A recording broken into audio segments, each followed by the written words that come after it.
Olá,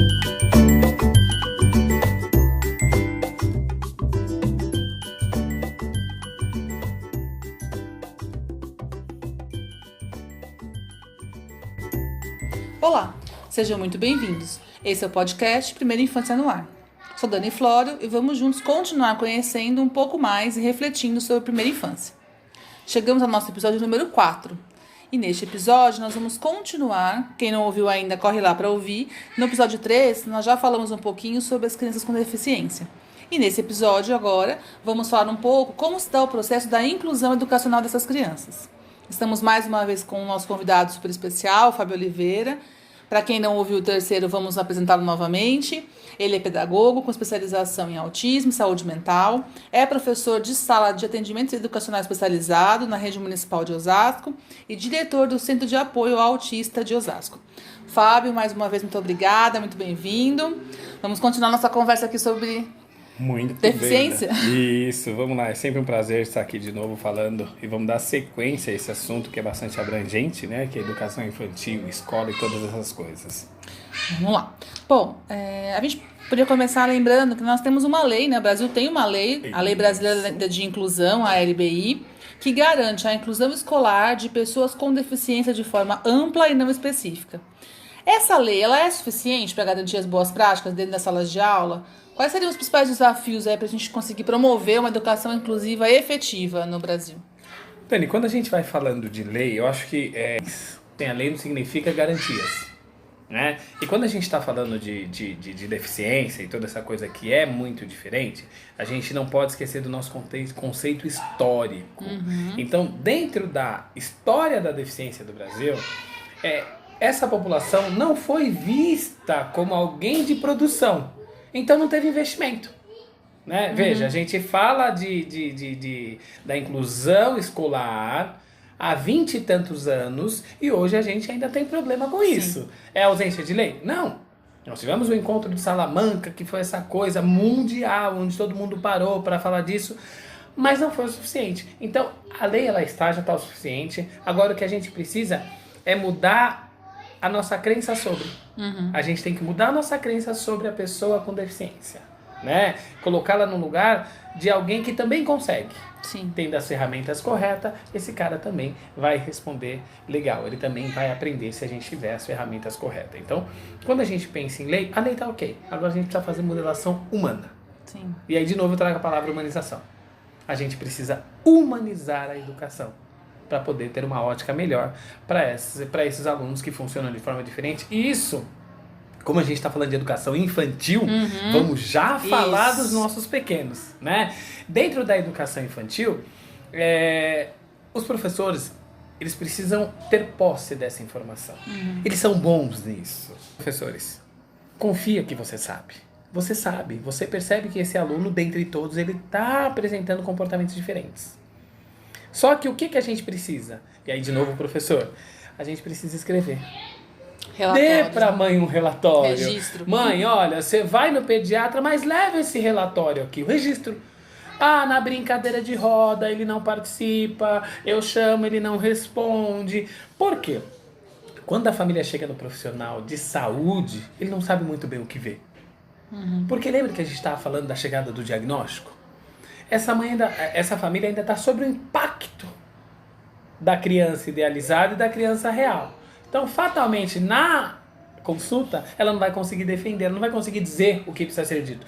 Quando esse profissional da educação infantil dá esse relatório, essa mãe entrega o profissional da saúde e lê, a gente já consegue encontrar qual é esse prejuízo que ele está apresentando aqui. Fica claro? Mandou. E assim, quando a gente fala em registro, não é para escrever uma carta. Não, coloca as principais coisas que você faz e como é que ele responde. Porque daí o profissional da saúde vai pegar isso, vai olhar e falar, poxa, o que eu preciso ver, mãe? Numa festa, como é que ele funciona? Para além da escola, né? Para além da escola. Porque o profissional da saúde, ele não convive com aquela criança. E às vezes as consultas hoje, elas são muito rápidas. Então ele não tem muito tempo, né? Então ele não consegue fazer essa avaliação tão minuciosa dessa criança. Então ele vai dizer para a mãe aquilo que ele está vendo. Olha, relativamente seu filho está bem. E aí a gente ouviu, tá bem, a gente vai embora. né? A gente não volta para olhar isso como precisa ser visto. Sim. Né? Eu entendo, claro, que quando uma professora diz o seu filho funciona diferente, isso cai quadrado. Isso não é gostoso, não é confortável, não é bom. Porém, se a gente fizer o que a gente precisa, ele vai ter um prognóstico muito legal. Sim.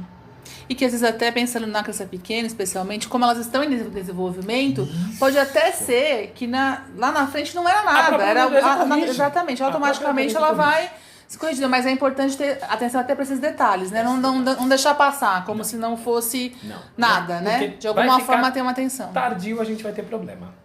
Ok.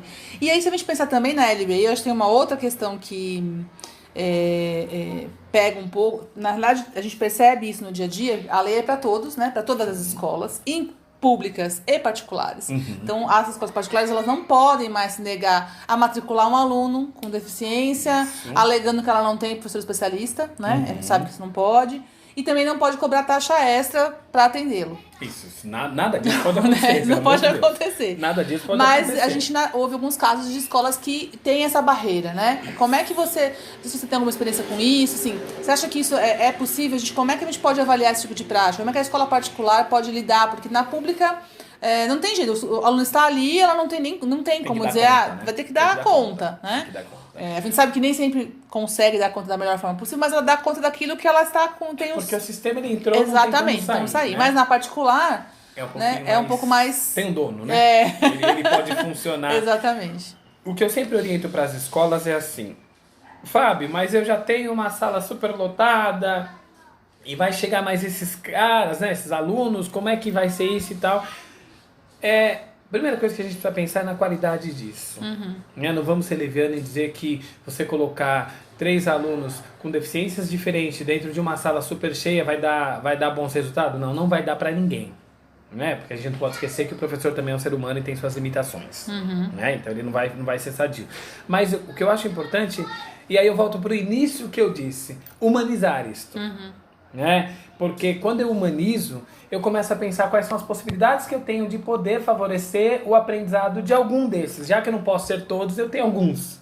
Né? Eu consigo ter um. Mas o que a lei defende não podemos negar e nem super taxar para poder mantê-los dentro da escola. Sim. Agora, acho que tem uma outra coisa também que me ocorreu agora. Quando a gente fala, porque na lei também traz a questão da sala do AE, que é a sala do atendimento educacional especializado. Mas também a gente pode perceber que às vezes há uma certa confusão de que aluno é esse, né? Quem é que vai para essa sala? Que aluno será atendido? O que diz pra gente a legislação ou na prática? Quem é que teria essa possibilidade de estar participando de um atendimento especializado? E tem outro viés também a lei trouxe, que é a possibilidade do acompanhante, né? De ter aquela criança precisar de um apoio em sala de aula regular, né? Não na sala do AE. Então, isso é bem legal porque dá muita confusão. Dá muita confusão, porque chegou-se um momento que pensou-se que tem diagnóstico, é público pro AE? Não. Uma pessoa com deficiência física, com neurológico preservado, ela precisa do AE para quê? Para nada. Por quê? Porque ela consegue acompanhar o que ela precisa de um apoio para se locomover. Né? Então, qual é o público eletivo pro AEE? É aquele aluno que precisa de um suporte pedagógico diferenciado para conseguir concluir o seu aprendizado. Então, por exemplo, se você pegar uma pessoa com deficiência visual, se você não tiver a ferramenta que ele precisa para escrever o braille dele, ou aquela ampliada, né? Aqueles materiais ampliados. O ampliado é para quem tem ainda baixa visão, né? Se ele tiver essa ferramenta, ele é um aluno que ouve e ele próprio constrói o material dele. Então ele não é público pro AE. Ele tem um diagnóstico, mas ele não é público pro AE. Né? Então, o público do AE quem é? Aquele cara que precisa de um ajuste maior pedagógico ou alunos que não têm os pré-requisitos para o aprendizado.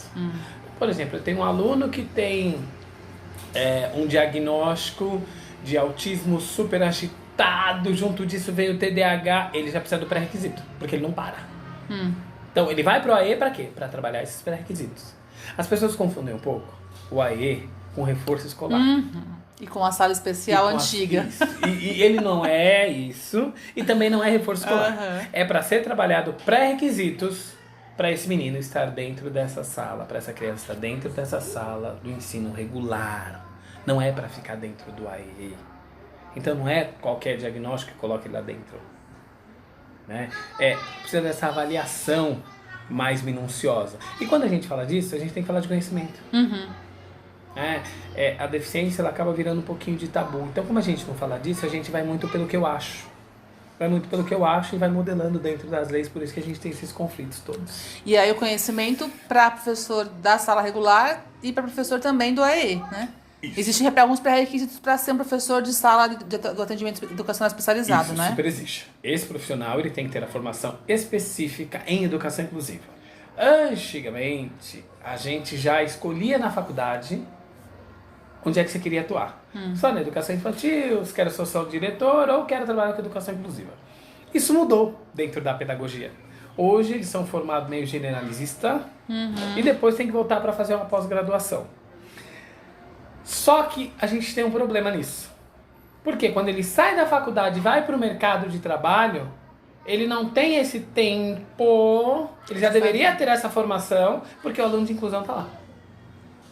Independente se ele vai pegar uma sala de AE ou não, né? Não, porque a gente está falando de inclusão. Então, a gente tem um outro probleminha, que é a formação. Na formação hoje dos professores, vamos falar da pedagogia, eles não estão tendo conhecimento sobre isso. E isso gera um conflito muito maior dentro de sala de aula. Porque daí, essa ausência de formação já dentro do processo da faculdade sustenta uma frase: eu não estou preparado. A ausência dessa formação ali, durante o processo em que a pessoa está se preparando para assumir o cargo, ela sustenta essa frase. Então é muito comum você chegar na escola e falar: mas eu não estou preparado. E aí eu sempre faço uma brincadeira que a gente também não estava preparado para usar Facebook e WhatsApp. Todo mundo todo mundo já usa. Se a gente usa isso, que é uma ferramenta mais nova, a gente poderia estar falando de inclusão. Né? E para todo mundo que você pergunta, as pessoas dizem: eu fucei, eu fiquei mexendo. E hoje a gente tem uma internet que ela também favorece esse aprendizado, ela favorece nessa formação, porque hoje, se você for em qualquer plataforma, você encontra conteúdos bons, você encontra bons profissionais. O Brasil produz uma quantidade significativa de pesquisa sobre isso, ideias, construções de materiais. Então, o profissional não dá também para depender só da faculdade. Ele precisa ter esse mesmo desejo que ele teve de usar o WhatsApp, Facebook para também promover isso, né? Porque hoje, Dani, não cabe mais a gente dizer que a gente não está preparado. Essa frase não cabe mais. O que eu sempre brinco com os meus queridos professores é o seguinte: se você gosta muito de criança, mas não quer trabalhar com inclusão, você vai ter que sair da escola. Não vai ter jeito. Vai ter que sair da escola. Mas eu não consigo ver sem aluno de escola. Então monta um carrinho de pipoca, fica na porta da escola, faz carinho na criança e dá pipoca e tá tudo bem. Você tem contato com ele, mas não tá cumprindo o papel do qual você deveria, que é ser o professor. Né? Porque o aluno, o professor que não tem um aluno de inclusão, ele vai ter. Não vai existir esse professor que não vai ter esse aluno de inclusão. Não vai ter, gente. Por quê? Porque a inclusão, ela não vai dar ré. Sim. É daqui pra frente, né? Então, para ficar menos difícil, a gente precisa falar mais. Sim. A gente precisa falar mais de deficiência, a gente precisa falar mais de inclusão, e isso precisa ser discutido nos horários pedagógicos de escola, num bate-papo de professor, dicas de leitura, né? A gente precisa começar a olhar para isso com mais saúde, porque é da sua profissão. Você escolheu essa profissão, isso vai chegar e vai te fazer mal. Se você não estiver preparado. Se você não estiver preparado. E não tiver apoio também, né? Acho que é importante dizer que às vezes, né, o professor se sente um pouco sozinho, né? Que ele não está sozinho. Muito. É muito comum chegar numa escola e o aluno de inclusão ser do professor e não da escola. O aluno que é da escola é aquele que tirou a nota 10. O aluno de inclusão é o problema do professor. Então o aluno gritou, eles correm na sala do professor, aqueles 15 minutos que o professor tem para tomar lanche e falam: o seu aluno está gritando. Só que o menino que tirou 10 também está lá. E por que o professor dele não está lá com ele? Por que o professor de inclusão tem que estar lá? Né? Do aluno de inclusão tem que estar lá. Então, por isso que eu falo das discussões. Quanto mais a gente falar, mais confortável isso fica pra gente. Então, a dica master é: vamos falar disso. Vamos falar Enquanto disso. a gente não falar de deficiência, a gente não vai quebrar esse tabu. É isso aí. Fábio, muito obrigado. Esse foi o nosso 4º episódio do nosso podcast. Espero que vocês tenham gostado. E lembre-se que a cada novo episódio, um novo tema ou um novo olhar sobre a primeira infância. Este foi o podcast Primeira Infância no Ar. Curtam, ouçam, compartilhem, deixem seus comentários em nosso canal do YouTube, no SoundCloud, Spotify e iTunes. Todas as plataformas estão por aí. Até o próximo.